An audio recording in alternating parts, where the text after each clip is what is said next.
Betrayed at my own birthday dinner? Ever felt that punch?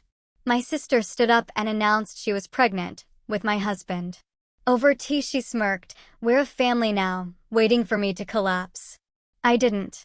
I raised a toast, smiled, and dropped the truth I'd kept hidden. The room froze. Their world shattered. Their world shattered. What would you have done?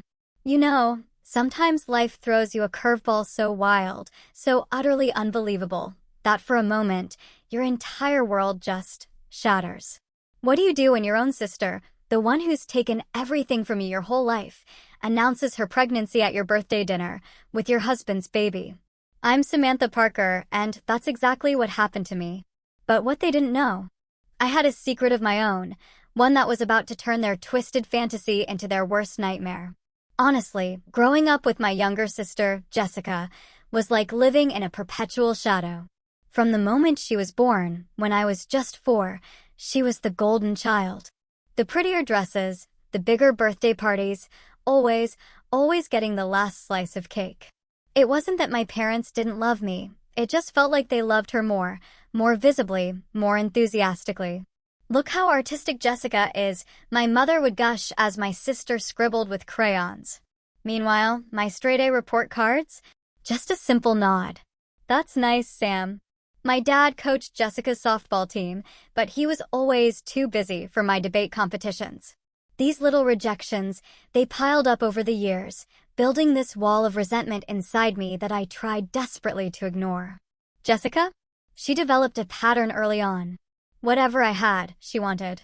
My favorite teddy bear would mysteriously end up in her room. The sweater I'd saved my allowance for? Gone from my closet, only to reappear on her. When I was chosen for the lead in the school play, suddenly Jessica developed a burning passion for drama and convinced my parents to enroll her in expensive acting classes. "Why can't you just share with your little sister?" became the family mantra, always directed at me, never at her. So I learned to hold tightly to the things that mattered most, to guard my heart and my dreams with vigilance. College? That was my escape. I moved 3 states away to Northwestern, far enough that Jessica couldn't possibly follow. Those 4 years were transformative. Without Jessica's shadow looming over me, I bloomed. I made genuine friends who valued me for me. I discovered my passion for marketing and communications, and in my junior year, I met Kyle. Kyle Henderson walked into my advanced marketing seminar with the most genuine smile I'd ever seen and this perfectly tousled brown hair. The first time we spoke, he dropped his coffee, stammering an apology as it splashed all over my notes. Instead of being annoyed, I found his nervousness endearing. He offered to buy me dinner to make up for it, and I said yes. That dinner turned into breakfast, then breakfast turned into talking until the sun came up, sharing our dreams, our families, our favorite books. "I've never met anyone who gets me like you do," he told me that night, and for once, I felt truly seen. Our relationship flourished. Kyle was everything I'd dreamed of, attentive, kind, ambitious, but never at the expense of others. We graduated together, moved to Chicago, and built our careers side by side. When he proposed 2 years later, on the shores of Lake Michigan at sunrise, I felt like I'd finally found my happily ever after. Then came the wedding planning, and with it, the inevitable return of Jessica into my life. She'd graduated by then, working as a pharmaceutical sales rep, a job that seemed to involve more flirting than actual sales. When I called to tell her about my engagement, her response was lukewarm at best. "Well, I guess congratulations." "Is he rich?" Those were her first words. Not, "I'm happy for you," or "you deserve this." Despite my reservations, I asked Jessica to be my maid of honor. My mother insisted, saying it would break her heart if you didn't. Looking back, I should have recognized the warning signs at my bridal shower, when Jessica wore white, or at the rehearsal dinner, when her toast was more about her than me. But I was determined to rise above it, to not let old wounds spoil my happiness. The wedding itself was beautiful, despite Jessica's attempts to make it all about her, showing up late for photos, dramatically crying louder than my mother during the ceremony, flirting with Kyle's groomsmen during the reception. Kyle noticed her behavior, though. He squeezed my hand reassuringly. "She's just jealous because you're so incredible," he whispered. And I believed him. The first 2 years of our marriage were blissful. We bought a small house in the suburbs, advanced in our careers, and started talking about a family. We agreed to wait until we were more established financially, though I suspected Kyle was hesitant for other reasons he couldn't quite articulate. Still, I respected his caution and focused on us. But then, about a year ago, something started to shift. Kyle began working later. His phone was perpetually face down on tables.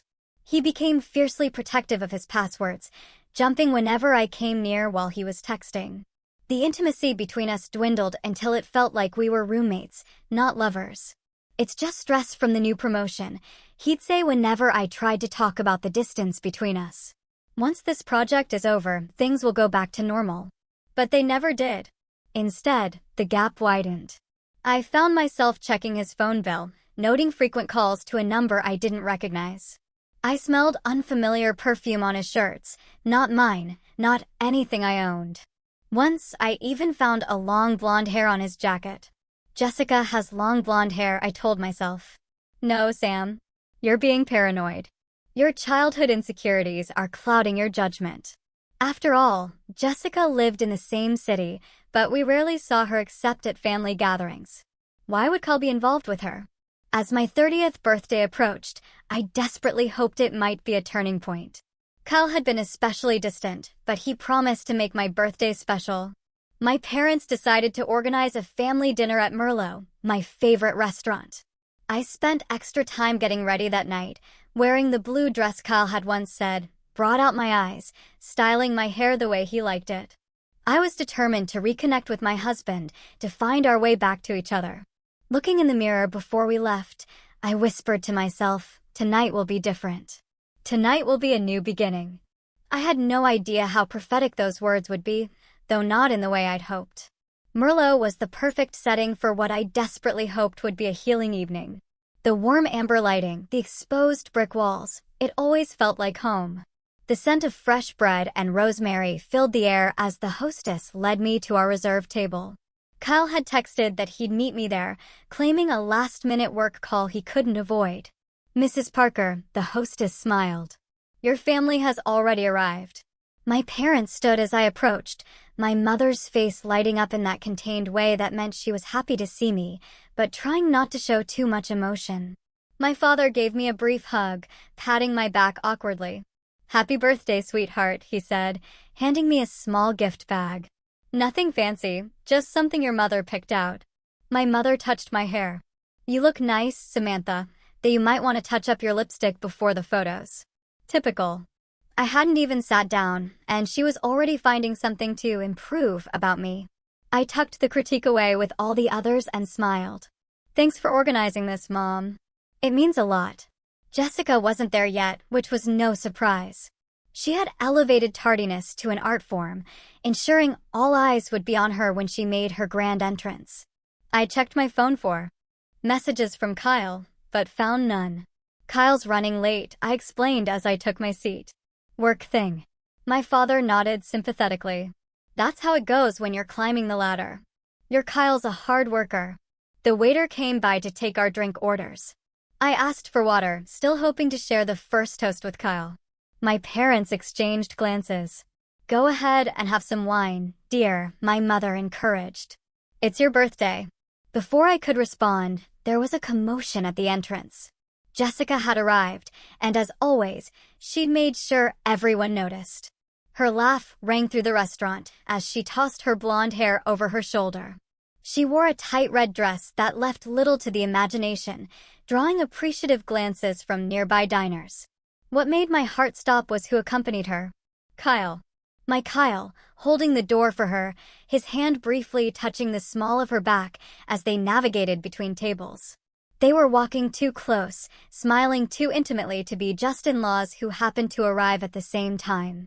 "Sorry we're late," Jessica announced, leaning down to kiss my cheek with practiced precision that left no lipstick mark. I ran into Kyle in the parking lot. Lucky coincidence, right? Kyle avoided my eyes as he took the seat beside me, squeezing my shoulder in what felt like an apologetic gesture. Happy birthday, Sam. Sorry about the delay. I noticed he smelled freshly showered, his usual cologne stronger than normal.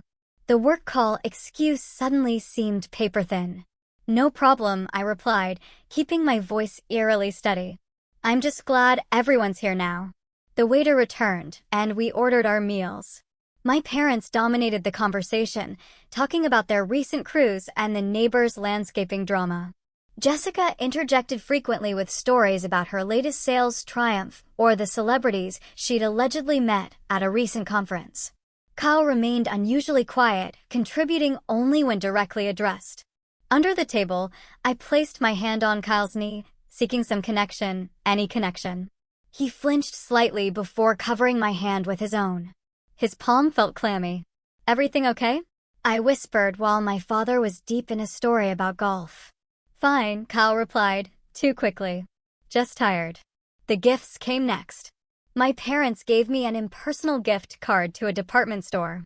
Kyle handed me a small box containing diamond earrings that looked expensive but generic, like something chosen in haste. Jessica's gift was a designer scarf that I strongly suspected she'd bought for herself and decided to give to me at the last minute.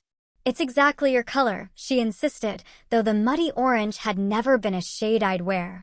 The waiter brought out the chocolate lava cake I'd requested instead of a traditional birthday cake. As he placed it before me, my father raised his glass. Before we sing, I'd like to make a toast to my oldest daughter on her birthday. Samantha, you've always been so responsible. Your mother and I are proud of the stable life you've built. Stable. Not exciting. Not impressive. Just stable.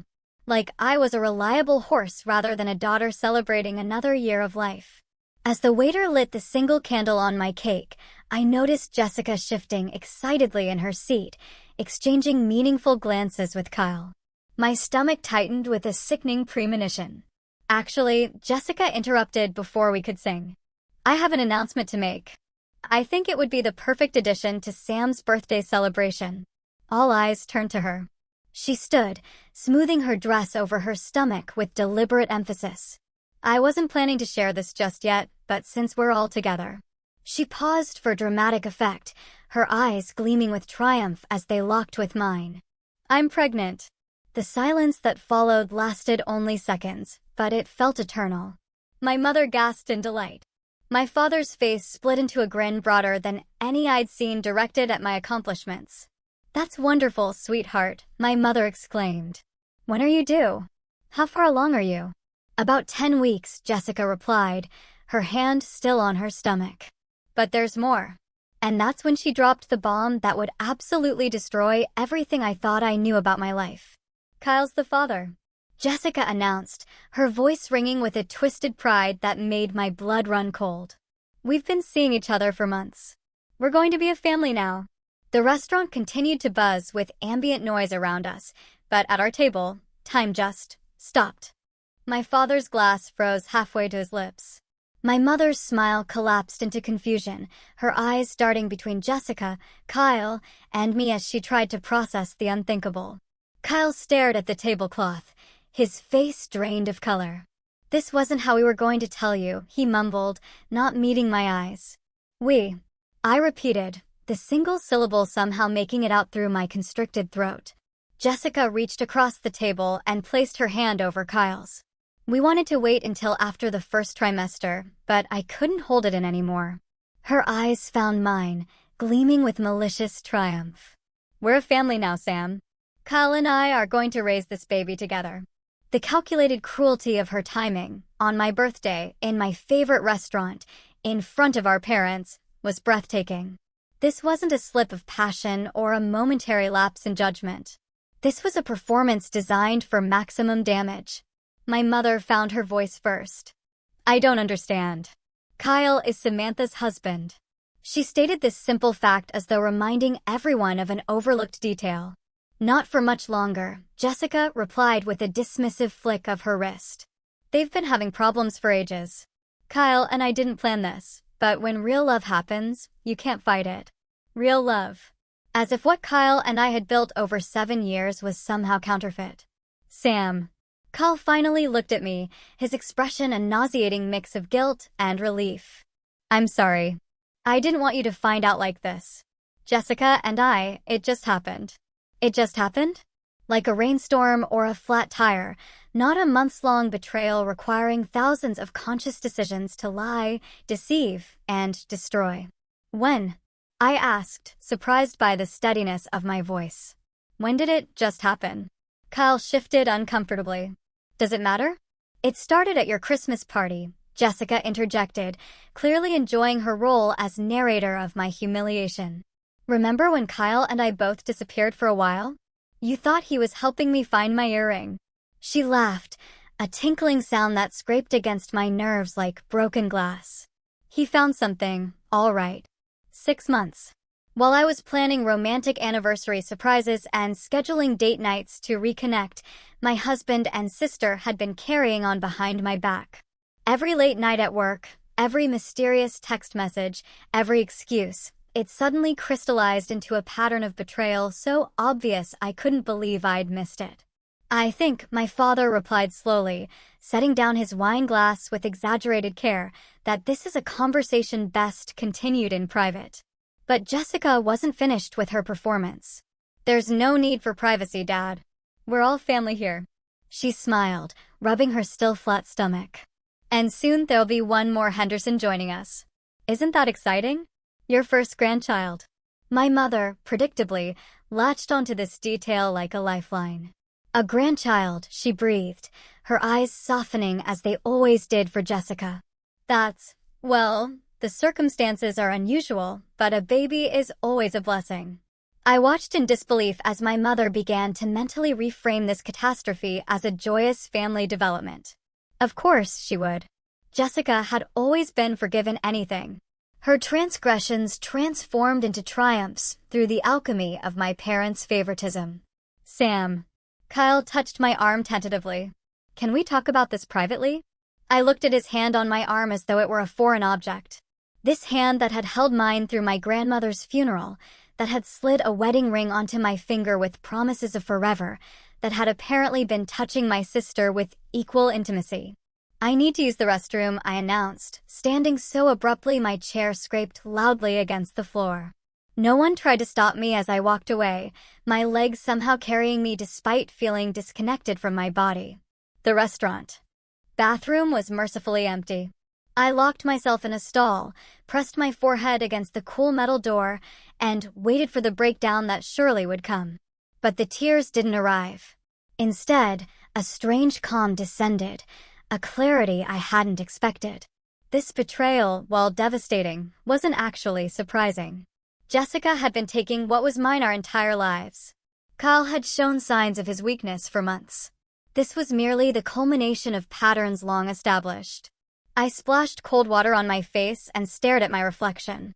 The woman looking back at me seemed different somehow, harder perhaps, but also more focused. I reapplied my lipstick with steady hands. You will not break, I informed my reflection. Not here. Not for them. When I returned to the table, they were discussing names. Actually discussing baby names, as though this announcement had been met with universal joy rather than shattering my world. Kyle looked miserable, but resigned, nodding as Jessica rattled off options. If it's a boy, I'm thinking Kyle Jr., she was saying. Though, we could use Henderson as a first name. Henderson Parker has a nice ring to it, don't you think? Parker. My married name. She was already claiming it for her child. Or for a girl, maybe Kylie? Two on the nose. She laughed, touching Kyle's arm possessively. I slid back into my seat, all eyes turning to me with varying degrees of concern, guilt, and in Jessica's case, barely concealed anticipation. She was waiting for my breakdown. For the scene that would cement her narrative of being the stable, sensible one stepping in to care for poor Kyle after his emotional wreck of a wife fell apart. Instead, I smiled. You've certainly given me a birthday to remember, I replied calmly. But, if you don't mind, I'd like to enjoy my cake before it melts completely. Jessica's smile faltered, confusion clouding her features. This wasn't the reaction she had scripted. Kyle looked equally bewildered by my composure. Sam, he began. We should talk about arrangements. I held up my hand. Not now, Kyle. Right now, I'm going to have my birthday cake. I picked up my fork and took a deliberate bite of the chocolate lava cake, closing my eyes briefly to savor the flavor. When I opened them, I noticed all four of them staring at me as though I'd grown a second head. What? I asked innocently. Did you think I'd collapse? Make a scene? Run out crying? Sorry to disappoint you. Jessica recovered first. We just thought you'd be more upset. Oh, I assured her, taking another bite of cake. But unlike some people at this table, I don't feel the need to make a spectacle of every emotion. I set down my fork. Besides, there's something you should know before we continue this discussion. The slight tremor in my hand was the only outward sign of the emotional earthquake happening inside me. I took a slow sip of water, gathering my thoughts. For months, I'd been collecting pieces of a puzzle I hadn't wanted to complete. Now, faced with Jessica's smug announcement, those pieces snapped into place with devastating clarity. I've known about the affair for 3 months, I replied quietly. Kyle's head jerked up, his eyes wide with shock. Jessica's triumphant smile faltered. What? Kyle managed to stammer. You really should change your email password more often, Kyle, I said, my voice steady. Using our anniversary date wasn't exactly secure, especially when you started acting so suspicious. My mother gasped. Samantha, this is hardly appropriate dinner conversation. I turned to her with steel in my voice. Neither is announcing an affair with your sister's husband at her birthday dinner, Mom. But here we are. Back in March, I'd borrowed Kyle's laptop when mine crashed before an important work presentation. A notification had popped up, an email from Jessica with the subject line last night. My finger had hovered over the mouse.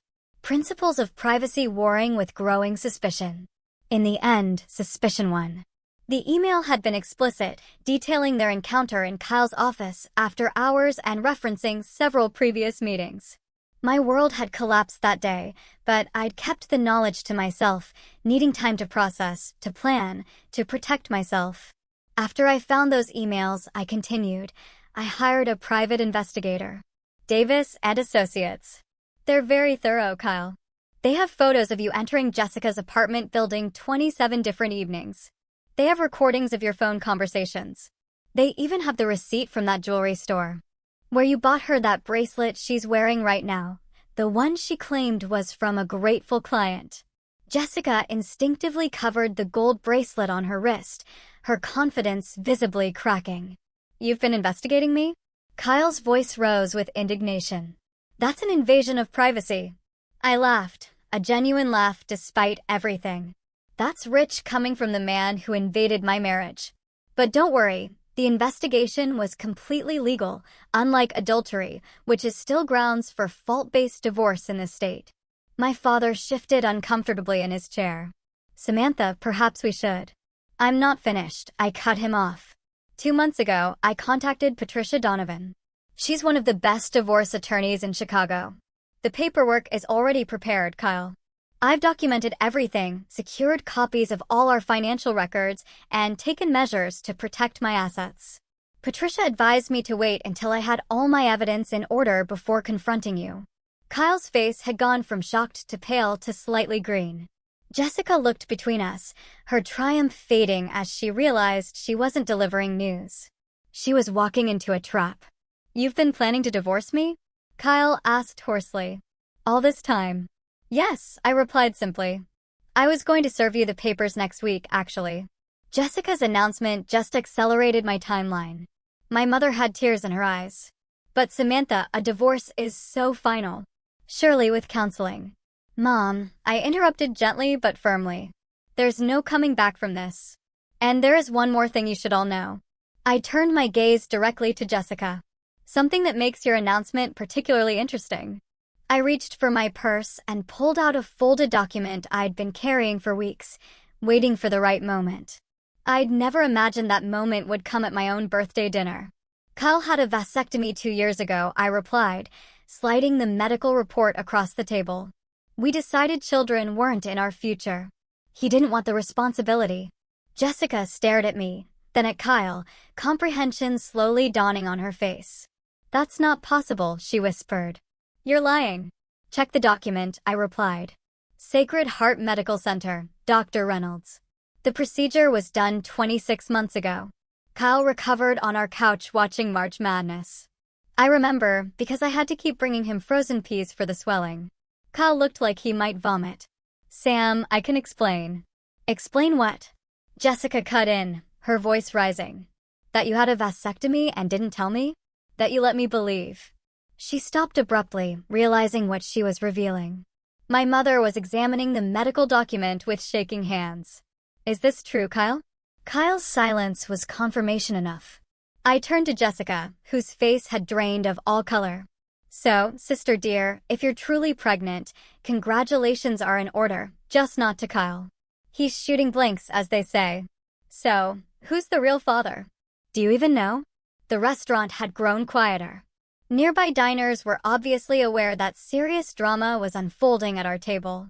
Jessica's eyes darted around, noting the attention, her carefully constructed moment of triumph crumbling around her.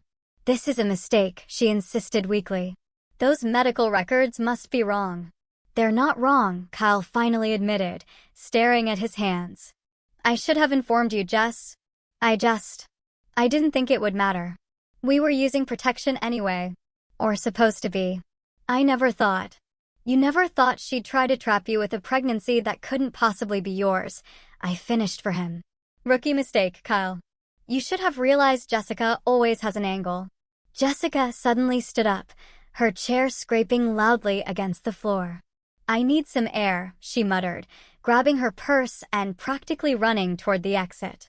Kyle looked torn, glancing between me and Jessica's retreating form. Go ahead, I replied coldly. Follow her. You two deserve each other. After a moment's hesitation, Kyle rose and hurried after Jessica, leaving me alone with my shell-shocked parents. My father cleared his throat. Samantha, I don't know what to say. There's nothing to say. Dad. I picked up my fork again and took another bite of my cake. It tasted like ash now, but I was determined to finish it. This was my birthday dinner after all. Except perhaps that Jessica might need a different kind of doctor now. One who can help her figure out who actually fathered her baby. My mother was silently crying, mascara trailing down her cheeks. How can you be so calm? This is a disaster. I set down my fork and looked her directly in the eyes. No, Mom. A disaster is something unexpected and unavoidable. This was predictable and entirely preventable. Jessica has been taking what's mine since we were children, and you and Dad have been enabling her. The only difference is that this time, I was prepared. I signaled the waiter for the check. I think our celebration is over for tonight. The restaurant had grown uncomfortably quiet, the nearby tables no longer pretending not to listen to our family drama. I signed the check with steady hands, adding a generous tip for the waiter who'd had to witness this disaster of a birthday dinner. As I finished my signature, I saw Kyle returning alone, his face ashen. He slid back into his seat, running a hand through his hair in that familiar gesture I once found endearing.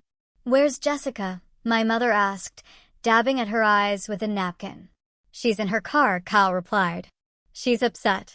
I imagine finding out you're not the father of her convenient pregnancy would be upsetting, I replied, my voice deliberately neutral. Kyle looked at me with pleading eyes. Sam, can we talk privately? There's so much I need to explain. Is it true? My father's gruff voice cut through the tension. About the vasectomy? Kyle nodded reluctantly. Yes, sir. 2 years ago. Sam and I discussed it and decided. You decided, I corrected. You were the one who didn't want children. I was willing to wait. The point is, Kyle continued, it was a mutual decision in our marriage. I should have informed Jessica, but things between us were complicated and... Complicated? I laughed without humor. That's certainly one word for sleeping with your wife's sister. My mother clutched her pearls, literally clutched the strand of pearls at her neck, as though they might provide some stability in this chaos. I just don't understand how this happened. How could you both do this to Samantha? Before Kyle could answer, Jessica reappeared, her face blotchy from crying, but her composure somewhat restored. She slid into her chair without looking at anyone, her arms wrapped protectively around her midsection. I'm sorry for running out, she replied, her voice lacking its usual confidence. I needed a moment. The waiter approached cautiously. Is everything all right with your meal? Would anyone like coffee or dessert? Just the check, please, I replied. I've already signed it. Wait. Jessica replied suddenly. I want to explain. She looked around the table, her gaze landing on me. Sam, what happened between Kyle and me, it wasn't planned. We never meant to hurt you. And yet you chose to announce it at my birthday dinner, I pointed out. With such impeccable timing. Jessica had the grace to look ashamed. That was wrong. I thought it would be easier with family around. I didn't think about how it would feel for you. You never do, I replied quietly. That's the problem, Jess. You've never once considered my feelings when taking something that belongs to me. Kyle doesn't belong to you, she shot back, a flash of her usual defiance returning. He's a person, not a possession. He was my husband, I replied. The man who promised to love and honor me. And you were my sister, who should have respected that commitment, even if he didn't. My father cleared his throat. About the baby, Jessica.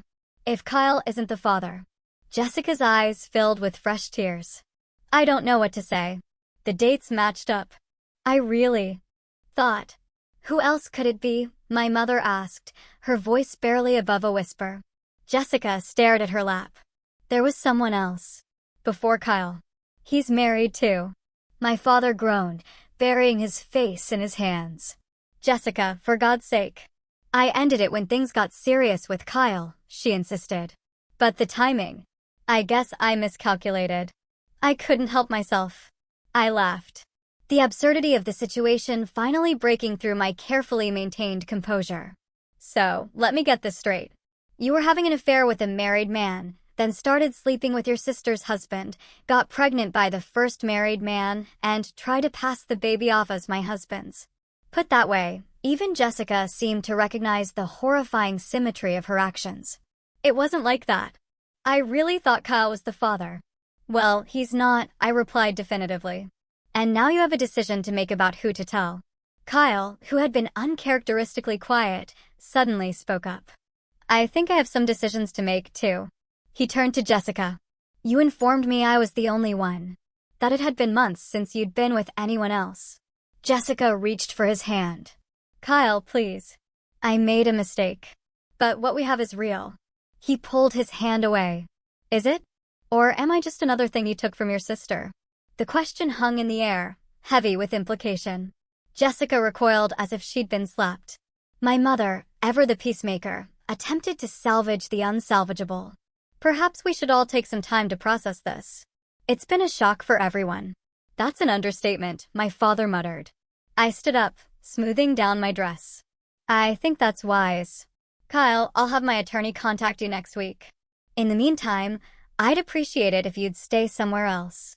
Kyle looked up at me, desperation in his eyes. Sam, please, can't we at least talk about this? We're way past talking, I replied, surprising myself with the finality in my voice. You made your choice months ago. You just didn't have the courage to tell me to my face.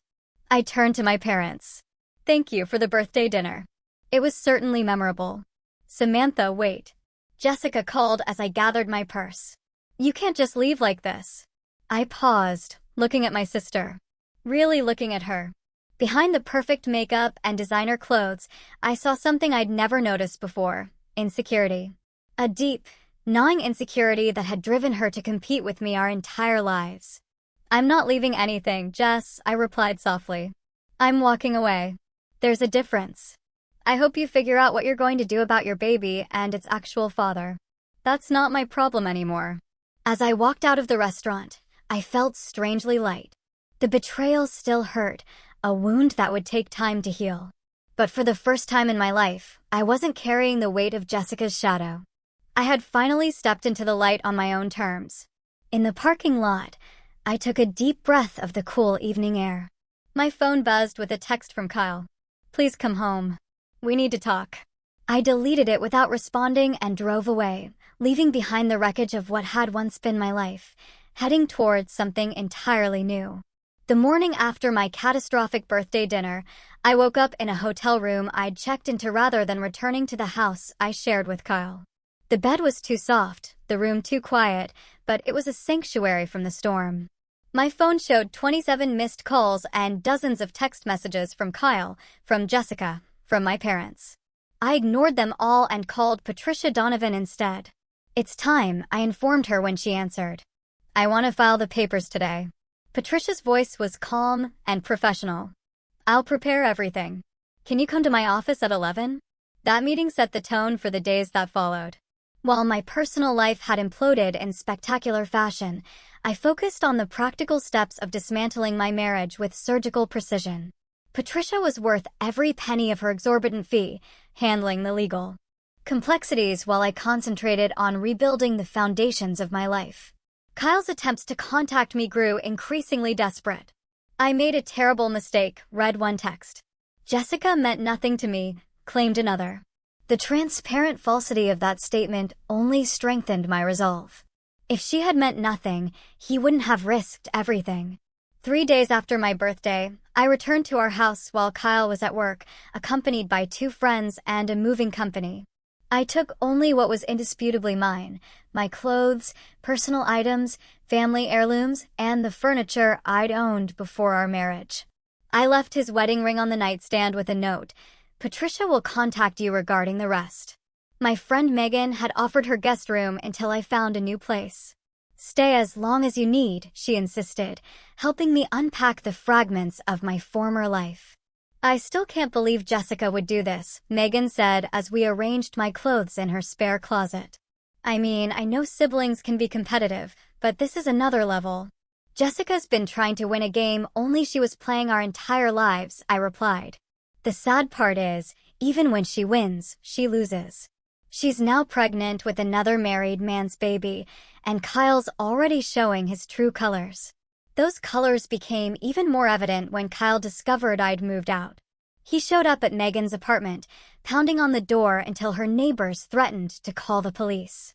"Sam, please," he begged through the door. "Just talk to me. We can work this out." Megan stood beside me, ready to dial 911 if necessary. "Should I call the cops?" I shook my head. "He'll leave eventually."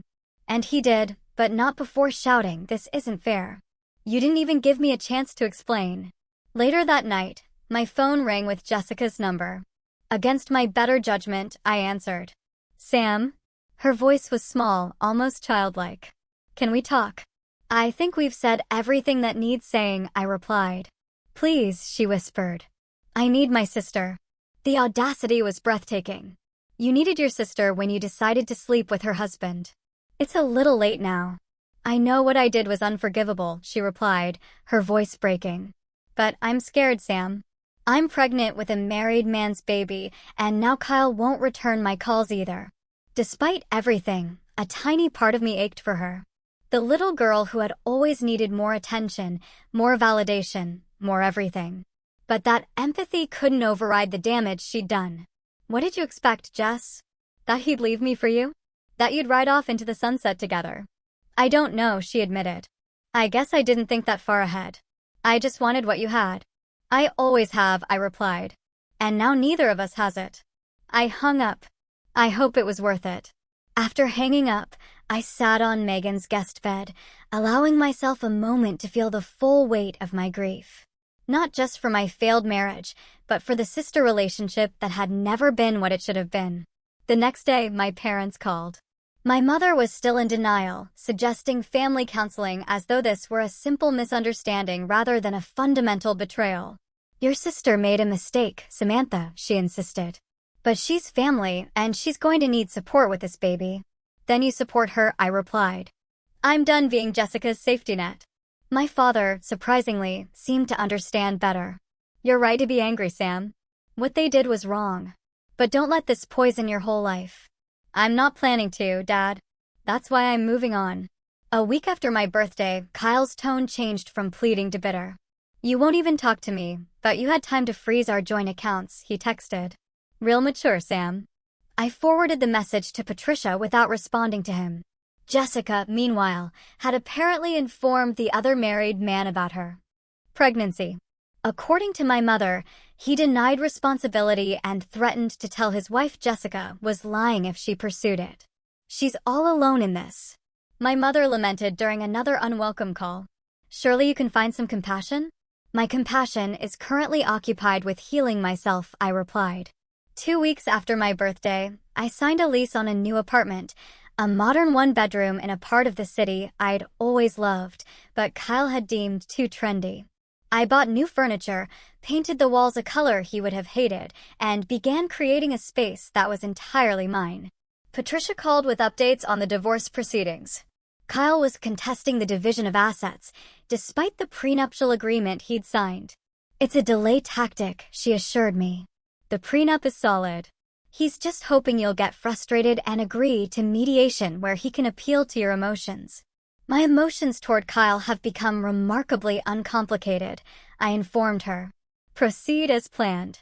At work, I threw myself into projects, staying late and volunteering for assignments that required my complete focus. My colleagues noticed the change but respected my privacy, except for David from the creative department, who left coffee on my desk some mornings with simple notes, hang in there, or their loss. 3 weeks after my birthday, Jessica showed up at my new apartment. I had no idea how she'd found my address. Her eyes were puffy from crying, her normally perfect appearance disheveled.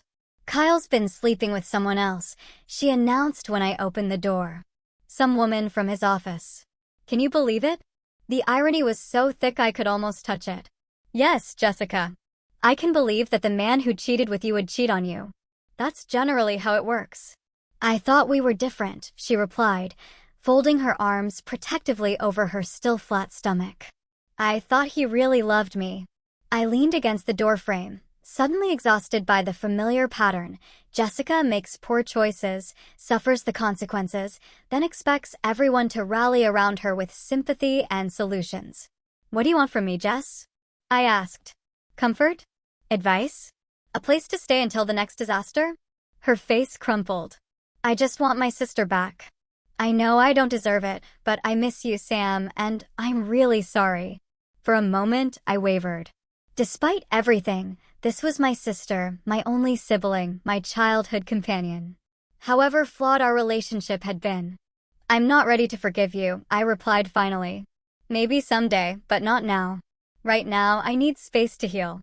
She nodded, tears spilling down her cheeks. I understand. But when you're ready, if you're ever ready, I'll be here. As I watched her walk away, I felt a complex mix of emotions. Anger still, yes, but also a strange sense of freedom. For the first time in our relationship, I was setting the terms, establishing boundaries that protected me rather than accommodating her.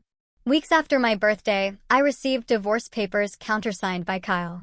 Patricia called to confirm he had finally accepted the inevitable and agreed to my terms. It's almost never this clean, she remarked. Usually, there's more fighting, more drama. There's been plenty of drama, I assured her. Just not the legal kind. That night, I opened a bottle of wine and sat on the balcony of my new apartment, watching the city lights. My phone pinged with a text from David. Some of us are going for drinks tomorrow after work. No pressure, but you're welcome to join. I stared at the message for a long moment, then typed back. Thanks. I might do that. It wasn't a commitment to anything. Not to David, not to socializing, not to moving on. Just a small acknowledgement that life continues, that there might be good things ahead I couldn't yet imagine. As I sipped my wine, I realized that while Kyle and Jessica had taken much from me, they hadn't taken everything. I still had my dignity, my strength, my capacity to rebuild. And perhaps most importantly, I had finally broken free from the patterns that had defined my life for too long. The betrayal still hurt. The loss still ached, but beneath that pain, like green shoots after a forest fire, I could feel something new beginning to grow. 1 year after the birthday dinner that changed everything, I stood in my apartment, no longer new, now comfortably mine, and surveyed my reflection in the full-length mirror. The woman looking back at me was both familiar and strange, like meeting an old friend who has traveled far and returned transformed. The divorce had been finalized 6 months earlier, remarkably smooth in the end. Kyle, perhaps recognizing the futility of fighting the evidence Patricia had compiled, accepted the division of assets outlined in our prenuptial agreement. I kept the investment portfolio I'd built before our marriage, half the value of our house when it sold, and my retirement accounts intact. He kept his business shares and his guilt. Jessica's baby, a boy she named Leo, was born 3 months ago. DNA testing confirmed what we already knew. Kyle was not the father. The actual father, a pharmaceutical executive named Richard, whom Jessica had met through work, eventually left his wife and moved in with my sister after Leo's birth. Whether their relationship would last remained to be seen, but Jessica seemed genuinely committed to motherhood in a way I hadn't expected. My relationship with my sister remained complicated. After months of respecting my request for space, she had sent a handwritten letter that surprised me with its self-awareness. "I've been in therapy," she wrote, "trying to understand why I've spent my life competing with you and taking what's yours. Our parents always made me feel I had to be exceptional to be noticed, while you were loved for simply being steady and reliable. I was jealous of that unconditional acceptance I thought you had. Now I realize neither of us got what we needed from them. I'm not asking for forgiveness, just understanding that I'm trying to break this pattern for Leo's sake." The letter had touched me in unexpected ways. 2 weeks later, I had visited her and the baby, a cautious first step toward whatever our relationship might become. Leo had my father's eyes and Jessica's chin, but thankfully none of Kyle's features. Holding him, I felt a complex surge of emotions: sadness for what might have been, hope for this innocent new life, and a tentative connection to my sister I hadn't felt in years. "He's beautiful, Jess," I had replied sincerely. "Would you consider being his godmother?" she had asked hesitantly. "I want him to have strong, independent women in his life, someone like you." I had agreed, surprising myself. Some wounds heal in unexpected ways. My parents had struggled to navigate the aftermath of the betrayal, initially attempting to maintain relationships with both Kyle and me as though we were divorcing due to ordinary incompatibility rather than extraordinary betrayal. After several tense conversations, my father had finally acknowledged the role their favoritism had played in shaping the dynamic between Jessica and me. "We thought Jessica needed more attention because she was more volatile," he admitted during a difficult dinner. "You always seemed so self-sufficient, Sam. We didn't realize we were hurting you by treating you differently." It wasn't a complete reckoning, but it was a start. We were learning, all of us, how to build healthier relationships from the ashes of the old ones. Professionally, I had thrived in the past year, channeling my energy into work and earning a significant promotion. The team I now managed included David, whose friendship had gradually evolved into something more. We were taking things slowly, both of us carrying baggage from previous relationships. But his steadiness and genuine kindness had become a cherished part of my life. Kyle had moved to Denver shortly after our divorce, taking a position with a new company and, according to mutual friends, dating someone new. His departure had been a relief, removing the possibility of awkward encounters around the city. Jessica reported that he rarely asked about Leo, seeming relieved to have no biological connection to the child. As for me, I had discovered strengths I never knew I possessed. The woman who had sat calmly eating birthday cake while her world collapsed had become someone who faced challenges head-on, who valued herself enough to demand honesty and respect, who recognized that setting boundaries wasn't selfish, but essential. The doorbell rang, pulling me from my reflections. David had arrived to accompany me to dinner, a small gathering of friends celebrating my actual 30th birthday, a deliberate reclaiming of a date that had been tainted by betrayal. "You look beautiful," he said when I opened the door, his sincerity evident in his warm smile. "Thank you," I replied, accepting both the compliment and the small wrapped package he offered. "You didn't have to bring a gift." "It's nothing extravagant," he assured me. "Just something I thought you'd appreciate." Inside the package was a journal bound in soft leather. The first page inscribed with a quote: "The most beautiful people are those who have known defeat, known suffering, known struggle, known loss, and have found their way out of the depths." Elizabeth Kubler-Ross. My eyes misted as I ran my fingers over the words. "It's perfect," I told him, and I meant it. As we headed to the restaurant where friends waited to celebrate another year of my life, I reflected on the lessons of the past year, lessons hard-won through pain and betrayal, but valuable nonetheless.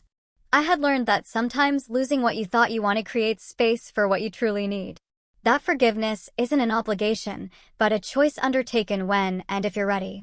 That family ties don't excuse toxic behavior, and blood relationships don't automatically deserve blind loyalty. Most importantly, I had learned that my worth wasn't determined by how others treated me, but by how I treated myself. The woman who had once measured her value through others' eyes now recognized her inherent worthiness independent of external validation. The betrayal that had seemed like an ending had in fact been a beginning, painful but necessary, like a bone that must be broken to heal properly. Kyle and Jessica's actions had shattered the comfortable illusions I'd maintained about my marriage, my family, and myself. From those fragments, I'd built something stronger, more authentic, and entirely mine. As David and I entered the restaurant, my friends rose to greet me with genuine warmth, their faces lighting up with affection that asked nothing in return. This, I realized, was what family could be. Chosen connections based on mutual respect and care rather than obligation or habit. "Happy birthday, Sam," they called, raising their glasses in a toast that held no hidden agendas, no cruel surprises, just a simple celebration of another year lived and lessons learned.